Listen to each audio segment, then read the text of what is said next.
नमस्कार मित्रांनो, तुमचं स्वागत आहे ऑफिसर्स अकॅडमी मध्ये. मित्रांनो, आजचा व्हिडिओ तुमच्यासाठी अतिशय इम्पॉर्टंट व्हिडिओ आहे आणि तो आपण आणलेला आहे खास म्हणजे पोलीस भरती अभ्यासक्रम. की जे पोलीस भरती पुढच्या महिन्यात किंवा त्याच्या पुढच्या महिन्यात किंवा त्याच्या पुढच्या महिन्यात म्हणजे या 3 महिन्यामध्ये ती कन्फर्म होणार आहे. तसं तर ती येणाऱ्या ऑगस्ट महिन्यातच होणार आहे. तरी सुद्धा जर आपण काही कारणामुळे उशीर झाला तर ती सप्टेंबर किंवा ऑक्टोबर महिन्यामध्ये नक्की होणार आहे.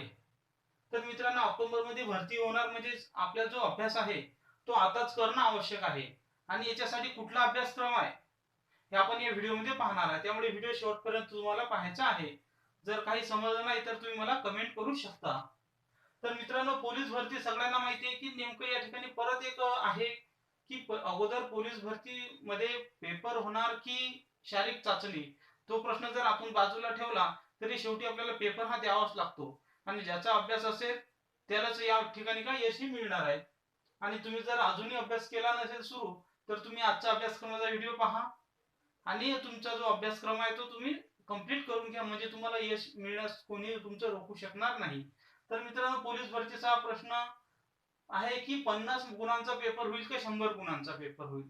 मित्रांनो, पेपर कितीही गुणांचा झाला तरी जेवढं वेटेज दिलेलं आहे, उदाहरणार्थ 25 प्रश्न मराठीसाठी म्हणजे 25%, सामान्य ज्ञान 25%, गणित 25% आणि बुद्धिमत्ता 25%. जर प्रश्न 100 प्रश्नांचा असला तरी 25-25 प्रश्न येणार. आणि जर हा पेपर 50 गुणांचा जरी असला तरी साधारणतः 10 ते 12 प्रश्न प्रत्येक टॉपिकवर हे येत राहणार. त्यामुळे त्यांचा सिलेबस हा फिक्स असल्यामुळे आपल्याला अभ्यास करायचा आहे. तर मराठीमध्ये जे 25 प्रश्न येतात त्यासाठी आपल्याला खास करून सिलेबस दिलेला आहे. तुम्ही जर पाहिला नसेल तर तुम्ही परत एकदा मागच्या वर्षीच्या ज्या प्रश्नपत्रिका तुमच्याकडे आहेत त्या प्रश्नपत्रिका तुम्ही एकदा चाळा आणि त्यांच्यामध्ये चेक करा की मराठीसाठी किती प्रश्न आहेत आणि कोणत्या चॅप्टरवर आलेले आहेत. तर मुख्यतः आपण जर मराठीचा विचार केला तर आपल्याला मराठीमध्ये वर्ण विचार, शब्द विचार, शब्दाच्या जाती, अव्यये, काळ, क्रियापद, समास, लिंग, वचन, विभक्त्या, शब्दसिद्धी, वाक्यप्रचार, शब्दार्थ म्हणजे शब्दार्थ आणि या जो टॉपिक आहे त्याच्यावर साधारणतः 12 प्रश्न आणि 13 प्रश्न हे व्याकरणवर विचारलेले आहेत. यातले हे जे तुम्हाला मी टॉपिक दिले हे महत्वाचे टॉपिक आहेत. तसे अजून खूप टॉपिक आहेत. एकदम एकूण 30 टॉपिक या ठिकाणी मराठी व्याकरण मध्ये आहेत. परंतु त्यातील महत्वाचे टॉपिक मी तुम्हाला दिलेले आहे. या टॉपिकवर जर तुमची कमांड असली तर तुम्हाला नक्की गुण मिळल्याशिवाय राहणार नाही. तर या ठिकाणी तुम्हाला याच्यावर तुम्हाला प्रश्न विचारत आहेत. याच्यासाठी पुस्तक मी तुम्हाला कालच सांगितलेलं आहे. पुस्तक यादी बाळासाहेब शिंदे सर आणि मोरा वाळंबे यांचं तुम्हाला पुस्तक वापरायचं आहे. सामान्य ज्ञान साठी जर विचार केला तर परत 25 प्रश्न विचारतात. सामान्य ज्ञान मध्ये सुद्धा या ठिकाणी महत्वाचं म्हणजे महाराष्ट्राचा भूगोल विचारतात, महाराष्ट्राचा इतिहास विचारतात, पंचायत राजवर खूप सारे प्रश्न साधारणतः 4 ते 5 प्रश्न या ठिकाणी पंचायत राजवर येत असतात. राज्यघटनेवर प्रश्न विचारतात. संगणकावर कम्प्युटरवर 1 ते 2 प्रश्न विचारतात. तर महाराष्ट्राच्या भूगोलमध्ये महत्वाचं म्हणजे तीर्थस्थळे, ठिकाण याच्यावर प्रश्न विचारतात. आणि 2 ते 3 प्रश्न हे विज्ञानावर विचारल्याशिवाय ते राहत नाहीत, की जो अतिशय महत्वाचा टॉपिक आहे विज्ञान. तर सामान्य ज्ञान मध्ये काय महत्वाचा पुढचा एक टॉपिक आहे चालू घडामोडी. चालू घडामोडीवर साधारणतः 5 प्रश्न या ठिकाणी काय जवळपास विचारले जातात. त्यामध्ये भूगोल मध्ये महत्वाचं म्हणजे विद्यापीठ महाराष्ट्रातील, वेगवेगळ्या नद्या, त्यांचे संगम स्थळ, तीर्थस्थळ, समाधी स्थळ, वेगवेगळ्या धर्माची स्थळ, पिकाबद्दल सुद्धा आपल्याला प्रश्न विचारले जातात. पर्वत, शिखरे, डोंगररांगा, कोणता पर्वत कोणत्या जिल्ह्यात आहे. महामार्गावर सुद्धा विचारलं जातं की NH6 हा कोणत्या राज्यातून जातो किंवा कितीची लांबी किती आहे, त्याचा क्रमांक किती आहे. आणि चालू घडामोडी महत्वाचा टॉपिक म्हणजे पुरस्कार, क्रीडा मंडळ आणि मंत्रिमंडळ. हे 3 जे टॉपिक आहेत चालू घडामोडीमध्ये हे अतिशय महत्वाचे टॉपिक आपल्याला या ठिकाणी आहेत.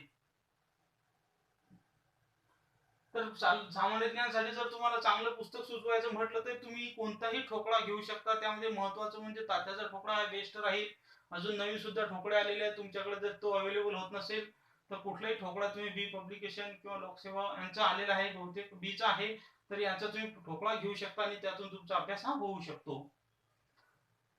सर्वात महत्वाचा विषय आणि जो तुम्हाला यश मिळवून देणारा विषय आहे तो आहे गणित आणि बुद्धिमत्ता. 90% मुलं फक्त या दोनच विषयांचा अभ्यास करतात आणि म्हणून त्यांना अपयश मिळतं. आणि 10% मुलं या दोन विषयाचा अभ्यास जास्त करतात म्हणून त्यांना यश मिळतंय. तुम्ही बरेच जण पहिल्या वेळेस, दुसऱ्या वेळेस, काही तिसऱ्या वेळेस, काही चौथ्या वेळेस अभ्यास करत असतील. तर मित्रांनो, या दोन विषयाला कमी समजू नका. ज्यांना याची कमांड असेल त्याला यश कुठल्याही परीक्षा असो, वर्ग 3 किंवा वर्ग 4 ची किंवा राज्यसेवा जरी असली तरी त्याला ज्याचं याच्यात यश आहे त्याला नक्कीच यश मिळतंय. तर यामध्ये गणितामध्ये महत्वाचे जे चॅप्टर आहे तो संख्या ज्ञान. मित्रांनो, बऱ्याच वेळेस संख्या ज्ञान हा चॅप्टर तुम्ही करत नसाल, परंतु हा चॅप्टर सुद्धा अतिशय महत्वाचा तुमची या ठिकाणी तुमच्या यशामध्ये भूमिका निभावतो. यामध्ये साधारणतः 30 संख्यांचे प्रकार आहेत. त्रिकोणी संख्या, वर्गमूळ संख्या, मूळ संख्या. परंतु वेळेवर आपल्याला त्याचे प्रश्न आणि उत्तर आणि त्यांचे जे सूत्र असतात ते आठवत नसल्यामुळे तुम्हाला याचे गुण जातात. नंतर महत्वाचा आहे अपूर्णांक. लवकरात लवकर अपूर्णांकाची बेरीज वजा की छोटा अपूर्णांक, मोठा अपूर्णांक, लहान अपूर्णांक, त्यांचा घातांक, त्यांच्या बेरजा वजाबाक्या या ठिकाणी विचारतात. नंतर शेकडेवारी हा चॅप्टर तर नेहमीच येत राहतो, याला काही विशेष नाहीये. सगळ्या परीक्षेमध्ये तो नफा तोट्याचे सुद्धा 1-2 गणित या ठिकाणी येतात. काळ, काम, वेग, 4 माणसं, 6 बाया आणि 2 मुले किती दिवसात काम करतात त्याच्यावरचे गणित सुद्धा असतात. वेगाचे सुद्धा अंतर असतात. रेल्वे गाडीचे काही त्या ठिकाणी येतात किंवा सायकलचे येतात. तसेच लसावी आणि मसावी हा सुद्धा एक महत्वाचा चॅप्टर आहे. तुम्हाला मी महत्वाचे चॅप्टर या ठिकाणी दिलेले आहेत. तसं टोटल गणिताचे सुद्धा 30 चॅप्टर आहेत आणि बुद्धिमत्तेचे सुद्धा 30 चॅप्टर या ठिकाणी आपल्याला दिलेले आहेत. तर लसावी मसावी हा जर चॅप्टर तुमचा जर चांगला झाला तर हा चॅप्टर तुमच्या सर्व चॅप्टरचं सार आहे. याच्यावरून तुम्हाला सर्व गुणोत्तर, प्रमाण, परत तुम्हाला या ठिकाणी सरळ व्याज, चक्रवाढ व्याज म्हणजे व्याजाचा सुद्धा एक चॅप्टर महत्वाचा या ठिकाणी तुम्हाला असतो. आणि गुणोत्तर व प्रमाण यामध्ये तुम्हाला बरेचसे जे गणित येतात हा सुद्धा या ठिकाणी तुम्हाला असतो. तसेच घातांक यामध्ये जास्त येत नाहीत, परंतु तुम्हाला याच्यासाठी महत्वाचं म्हणजे 1 ते 30 पर्यंत तुमचे पाढे असणं आवश्यक आहे. किंवा तुम्ही कमीत कमी शॉर्ट ट्रिक मध्ये तुम्हाला फास्ट मध्ये पाढे करणं, परत 1 ते 30 पर्यंत तुम्हाला वर्ग पाठ असणं आवश्यक आहे. आणि 1 ते 10 पर्यंत तुम्हाला घन असणं पाठ तुमचं असणं आवश्यक आहे. तसेच याच्यामध्ये काही सूत्र सुद्धा असतात. उदाहरणार्थ सरळ व्याजचं सूत्र, शेकडेवारीचं सूत्र, उदाहरणार्थ 50% 50% बरोबर किती, हे जे सूत्र आहे हे तुम्हाला सुद्धा असणं आवश्यक आहे. आणि शॉर्ट ट्रिक सुद्धा असणं तुम्हाला येणं आवश्यक आहे. 50% 50% जर केले तर 5 + 25. या ठिकाणी जर तुम्हाला गुणाकार जर केला तर त्याचं शॉर्ट मध्ये तुम्हाला सोडवता येणं सुद्धा आवश्यक आहे. असं तुमच्याकडे जेव्हा ट्रिक असतील, वैदिक गणित पद्धतीने जे ट्रिक असतील त्या जर तुम्हाला येत असतील तर तुम्ही लवकरात लवकर आणि कन्फर्म तुमचं गणिताचं उत्तर येऊ शकते. त्यासाठी तुम्हाला वैदिक मॅथचे व्हिडिओ तुम्हाला पाहणं आवश्यक आहे, किंवा जर पुस्तक तुम्ही अभ्यास करू शकता तर ते सुद्धा तुम्हाला करणं आवश्यक आहे. तर महत्वाचे हे टॉपिक या ठिकाणी तुम्हाला मी सांगितलेले आहेत. इतर सुद्धा टॉपिक या ठिकाणी आहेत. आता आपला पुढचा विषय महत्वाचा की जो सगळ्यांना इझी वाटतो परंतु अतिशय कठीण विषय असतो तो आहे बुद्धिमत्ता. यामध्ये संख्या मालिका नावाचा चॅप्टर असतो. उदाहरणार्थ त्या ठिकाणी तुम्हाला दिलेलं असतं 1, 5, 7, 9. कधी कधी हे तुम्हाला बॉक्स मध्ये दिलेलं असते, कधी ABBCD दिलेलं असते, त्यामध्ये रिकाम्या जागा असतात. कधी यांचा वर्ग असतो, बेरीज असते, वजाबाकी असते. तर मित्रांनो, संख्या मालिका वाटणं हा सोपी चॅप्टर आहे, परंतु तो त्या ठिकाणी वर्ग केलेला आहे की वर्गांची बेरीज केलेली आहे का वर्ग प्लस बेरीज केलेली आहे. एबीसीडी मध्ये किती किती 3-3 चा गट केलेला आहे त्या एबीसीडीचा, की 4-4 चा गट केलेला आहे. हे तुम्हाला ओळखता तेव्हाच येईल की जेव्हा तुमची प्रॅक्टिस असेल. नातेसंबंध या ठिकाणी नातेसंबंधासाठी अतिशय महत्वाचे या चॅनल मध्ये अंक बुद्धिमत्ता जर प्लेलिस्ट पाहिली तर तुम्हाला एकदम इझी पूर्ण स्टेप बाय स्टेप पूर्ण सूत्रानुसार मी ते समजून सांगितलेलं आहे. सध्या मी त्याची लिंक सुद्धा देईल तुम्हाला. पुढचा दिशा ज्ञान आहे. त्या दिशा ज्ञानासाठी तुम्हाला 10 दिशा माहित पाहिजे की तुम्हाला नेहमी उत्तर नॉर्थ जी असते ती कुठल्या दिशेला असते आणि ज्यावेळेस तुम्ही पेपर सोडवता त्यावेळेस कोणत्या साईडला कोणती दिशा असते हे तुम्हाला माहित असणं आवश्यक आहे. तसेच 8 पण ज्या दिशा आहेत त्यांचं ज्ञान तुम्हाला असणं आवश्यक आहे. तुम्ही एका सेकंदात प्रश्न सोडू शकता. बऱ्याच वेळेस मुलांना उत्तर कोणती दक्षिण कोणती हे कळत नसल्यामुळे त्याचे गुण जातात. बऱ्याच वेळेस घड्याळावर सुद्धा या ठिकाणी प्रश्न या ठिकाणी येत राहतात. नंतर आहे संभाव्यता, ज्यामध्ये डाईस असतात, ज्याला पूर्ण चौकोनी बॉक्स असतात आणि वरून 5 टिंबे 6 टिंबे, एक फासा फेकला 2 फासे फेकले तर ते डाईस आणि तो संभाव्यता असं या ठिकाणी याचं सुद्धा असते. बैठक व्यवस्था, बैठक व्यवस्थेमध्ये कधी कधी सरळ रांगेचे पण असतात, कधी कधी गोल टेबल्स भोवती काय या ठिकाणी बसलेले असतात. याच्यासाठी सुद्धा तुम्हाला दिशा ज्ञान असणं आवश्यक आहे. कूट प्रश्न असतात. उदाहरणार्थ एक मंदिर होतं, नंतर 2 फुलं पहिल्यांदा ठेवली, नदीत गेला, दुप्पट झाली, परत दुसऱ्या मंदिरावर ठेवला, 4 झाले. असे जे प्रश्न असतात ते कुट प्रश्न. शेळीचे प्रश्न विचारतात. 4 शिंगे किंवा ते त्या ठिकाणी राहतात. एका ठिकाणी 4 डोके होती, 15 पाय होते. असे जे प्रश्न असतात ते कुट प्रश्न या ठिकाणी सुद्धा तुम्हाला येतात. अयोग्य शब्द सुद्धा येतात. उदाहरणार्थ या ठिकाणी 3 राजधानीचे शहर देतात आणि एक महत्वाचं प्रमुख शहर देतात. तर त्यातील जे प्रमुख शहर किंवा वेगवेगळे देश देतात, एका खंडातले देश देतात, किंवा अयोग्य शब्द जो असतो गटातला किंवा वेगळा शब्द ऑड मॅन आउट त्याला म्हणतात, ते सुद्धा प्रश्न येतात. अजून कुट प्रश्नामध्ये महत्वाचे प्रश्न की शेळीला वाघ म्हटले, वाघाला बकरी म्हटले, बकरीला कुत्रा म्हटले, तर कुत्रा खाणारा प्राणी कोण, असे जे प्रश्न येतात ते सुद्धा अतिशय महत्वाचे आहेत. तर मित्रांनो, बुद्धिमत्तेसाठी आणि गणितासाठी तुम्हाला मी खास पुस्तकाचा जो व्हिडिओ तो तुम्ही पाहिला नसेल तर तुम्हाला याच्यासाठी महत्वाचे आहेत. 3 या ठिकाणी पुस्तकं आपण महाराष्ट्रामध्ये रेफर करतो.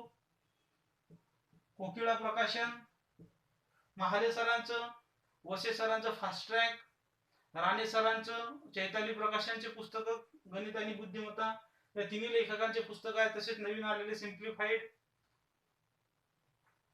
हे जे पुस्तक आहे ते महत्वाचे आहेत. चालू घडामोडीसाठी टॉपर्स आणि लक्षवेध, अभिनव, सिम्प्लिफाईड या कुठल्यापैकी सुद्धा तुम्ही पुस्तक वाचू शकता. याच्यासाठी सुद्धा गणित बुद्धिमत्तेसाठी तुम्ही 2 पुस्तकं रेफर करा. कमीत कमी एका वेळेस एक करा, जेव्हा वेळेस तुमचं होईल त्यावेळेस दुसरं करा. कारण की एकाच पुस्तकातले सर्व गणित हे येतातच असं काही नाही. वेगवेगळ्या ट्रिकनं पद्धत येऊ शकतात, वेगवेगळ्या लेवलनं येतात आणि कृपा करून 2 पुस्तकं यूज करा. एकाच वेळेस दोन्ही नका वापरू, परंतु तुम्ही जर आतापासून पुढच्या वर्षीसाठी अभ्यास करत असाल तर नक्की वाचा. आता मात्र जर परीक्षा तोंडावर आलेली आहे त्यामुळे एकाच पुस्तकातून अभ्यास करा. आशा करतो तुम्हाला व्हिडिओ समजला असेल आणि तुमच्यासाठी free test series officers online अकॅडमीने तुमच्यासाठी फ्री टेस्ट सिरीज आणलेली आहे. त्याची लिंक डिस्क्रिप्शन बॉक्स मध्ये मी दिलेली आहे. किंवा तुम्ही माझा सराव, आपली माझा सराव MAZASARAV माझा सराव.com हे जर तुम्ही टाकलं माझा सराव MAZASARAV तर त्या ठिकाणी तुम्हाला सर्व परीक्षेच्या फ्री मध्ये टेस्ट सिरीज दिलेली आहे. एकही रुपया घेतलेला नाही. त्यामध्ये पूर्ण महापरीक्षेच्या पोलीस भरती, पशुसंवर्धन, आरोग्य सेवक, वनरक्षक, तलाठी सर्व परीक्षेच्या त्या ठिकाणी फ्री मध्ये टेस्ट सिरीज दिलेल्या आहेत. त्या तुम्ही नक्की सोडवा आणि त्या ठिकाणी रिप्लाय सुद्धा द्या. जर तुम्हाला वाटत असेल की त्या टेस्ट सिरीज मध्ये कुठला प्रश्न चुकीचा असेल तर त्या टेस्ट सिरीजचा क्रमांक द्या आणि त्यामध्ये नक्कीच दुरुस्त करूया. जर व्हिडिओ शेवटपर्यंत पाहिला त्याबद्दल धन्यवाद मित्रांनो. व्हिडिओ जर आवडला असेल तर लाईक करण्यास अजिबात विसरू नका आणि चॅनलला सबस्क्राईब करण्यास सुद्धा अजिबात विसरू नका. तुम्हाला ज्याच्यावर प्रश्न पाहिजे असतील, जे पाहिजे असतील ते सर्व तुम्ही कमेंट करा. तुमच्या कमेंट्सला नक्की उत्तर देण्यात येईल. धन्यवाद. आणि जाता एक सांगतो, पोलीस भरतीचा ग्रुप आपला आहे, त्या ग्रुपला सुद्धा जॉईन करा. त्याचं टेलिग्रामचं युजर नेम आहे @पोलीस भरती असं तुम्हाला सर्च करायचं आहे. पोलीस भरती _चॅट डॅश नाही वर, हा अंडरस्कोर आहे. हे पोलीस भरतीचा आपला ग्रुप आहे. यामध्ये 2000 आपले विद्यार्थी किंवा उमेदवार या ठिकाणी चॅटिंग करत असतात. तुम्ही सुद्धा त्या ठिकाणी चॅटिंग करा आणि एकमेकांचे प्रश्न किंवा प्रॅक्टिस त्या ठिकाणी करू शकता. व्हिडिओ शेवटपर्यंत पाहिला त्याबद्दल पुन्हा एकदा धन्यवाद. जय हिंद, जय महाराष्ट्र.